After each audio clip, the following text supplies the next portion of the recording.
वो चार भाइयों की इकलौती बहन थी। बाप और भाई मजदूर थे। भाइयों ने मिलकर इसकी शादी एक मजदूर के साथ कर दी।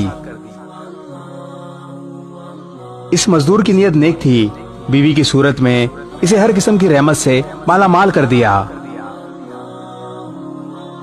उसे बैरून मुल्क जाने का मौका मिला। कदम मजबूत होते ही इसने अपनी बीवी को भी अपने पास बुला लिया। गरीब की बेटी खुशहाल हो चुकी थी। अब इसकी जिंदगी का हर दिन यौम ईद था और हर रात शब बारात थी। मगर इस आलम में भी अरूज अपने वालिद और भाइयों को भूली नहीं थी। परदेश में 2 बरस गुजर चुके थे। एक दिन उरूज को अपने वालिद और भाइयों की याद ने बहुत तड़पा दिया। शौहर ने ख्वाहिश का एहतराम करते हुए वतन वापस लौटने का इंतजाम किया। उरूज ने अपनी वापसी की इतला किसी को नहीं दी थी। वो अपने घर पहुंचकर अचानक सबको सरप्राइज देना चाहती थी। वतन पहुंचकर उरूज अपने घर पहुंची तो इसे अचानक अपने सामने देखकर इसके भाई परेशान हो गए। अब्बू कहाँ हैं? इसने सवाल पूछा। इस सवाल का जवाब देना तमाम भाइयों के लिए मुश्किल हो रहा था। फिर एक पड़ोस से सवाल का जवाब भी मिला और सुराग भी मिला। नालायक बेटों ने अपने बाप को घर से निकाल दिया था। इसका बाप एक झोंपड़ी में अपनी जिंदगी के दिन पूरे कर रहा था।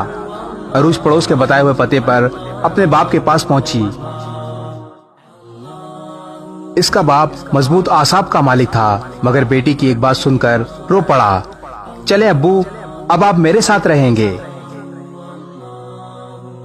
रोते रोते इसने अपनी बेटी का हाथ थाम लिया और बोला, मैंने अपनी सारी जिंदगी का मुकाबला करते हुए गुजार दी।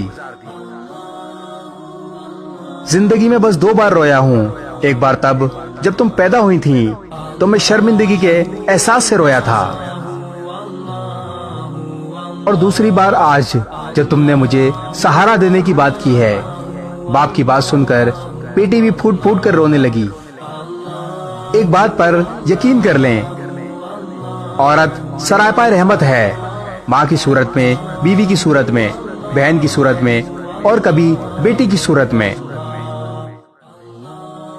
बेटियां भी उन्हीं लोगों को नसीब होती हैं जिनसे अल्लाह ताला बहुत खुश होता है। रहमत तो बस रहमत होती है, फिर चाहे कोई इसकी कदर करे या ना करे। इस वीडियो को शेयर जरूर करें। हो सकता है आपके एक शेयर से ये बात किसी के दिल में उतर जाए।